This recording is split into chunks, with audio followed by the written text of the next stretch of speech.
എടാ നിനക്ക് 2 വീലർ ആണോ വേണ്ടത് 4 വീലർ ലൈസൻസ് ആണോ വേണ്ടത് എന്താണെന്ന് പറ നീ. ഈ 2 വീലറിന്റെ എടുക്കുമ്പോ എത്ര പൈസയാവും? 2 വീലർ ആകുമ്പോ 10,000 രൂപ വേണ്ടി വരും. അപ്പൊ 4 വീലറോ? 4 വീലറിന് 25,000 രൂപ. എന്ന് 2 2 വീലർ എടുത്തു. 2 2 വീലർ അതിനാണ് 4 വീലർ അല്ലേ? എവിടെങ്കിലും ലൈസൻസ് എടുത്തോളാൻ. ഇല്ല ഞാൻ എടുത്തോളാം. എവിടെ പോയാലും നിനക്ക് ആര് ലൈസൻസ് തരാനാണ്? പേടിപ്പിക്കുന്നുണ്ടാ. എടാ ഈ പരിസരത്തെ എന്റെ ഈ സ്ഥാപനം മാത്രമേ ഉള്ളൂ ജീവൻ ഡ്രൈവിംഗ് സ്കൂൾ.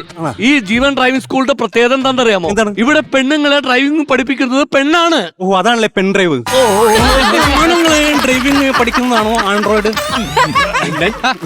പഠിക്കാനല്ല. എടാ എന്തിനാടാ ഈ നേരത്തെ ബുദ്ധിമുട്ടിക്കാനായിട്ട്? നിനക്ക് വേറെ വെട്ടും കുത്തും തൊഴിലുണ്ടല്ല. പിന്നെ നീ എന്തിനാ ഈ ലൈസൻസ് എടുക്കാൻ വന്നത്? എനിക്ക് ഗുണ്ടാപ്പണിയൊക്കെ ആയിരുന്നു. പണ്ടൊക്കെ ഈ കാല് വെട്ടിയ 50,000 കിട്ടും. കൈ വെട്ടിക്കഴിഞ്ഞാൽ 25,000. തല വെട്ടിയ പിന്നെ 10,000. തല വെട്ടിയ 10,000. അതെന്താണത്? തല വെട്ടിക്കഴിഞ്ഞാൽ അവന്റെ ശല്യം തീർന്നില്ല. കയ്യോ കാലോ അവന്റെ വെട്ടിക്കഴിഞ്ഞാൽ അവൻ ഹോസ്പിറ്റലിൽ പോയി ചികിത്സ കഴിഞ്ഞ് എന്റെ കൈ കാലും വെട്ടും.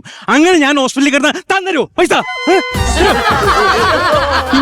മെനഘട്ട ചോദ്യം ചോദിക്കരുത്. ഇപ്പൊ കാര്യം പറയാ ഞാൻ ഗുണ്ടയാണ്. ഗുണ്ട. അത് ഈ ഗുണ്ടാ പരിപാടിയൊക്കെ നിർത്തി പണിയെടുത്ത് ജീവിക്കാൻ വേണ്ടിയാണ് ഈ ലൈസൻസ് എടുക്കുന്നത്. പിന്നെ പണിയെടുത്ത് ജീവിക്കാൻ വേണ്ടി. ശരി എന്തെങ്കിലും ആവട്ടെ, നിന്നെ ഞാൻ സഹായിക്കാം.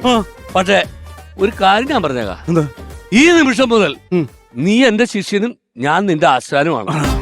ആയിക്കോട്ടെ. നിന്റെ ഗുണ്ടായുധ പരിപാടി ഒന്നും നടക്കൂല. അവിടെ മാറിക്ക്. ശരിയാ ശരി. ഉണ്ടായിച്ചിട്ട് അനുഗ്രഹം പേടിപ്പിച്ചോളെ ആശാനെ അനുഗ്രഹിച്ചിരിക്കുന്നു.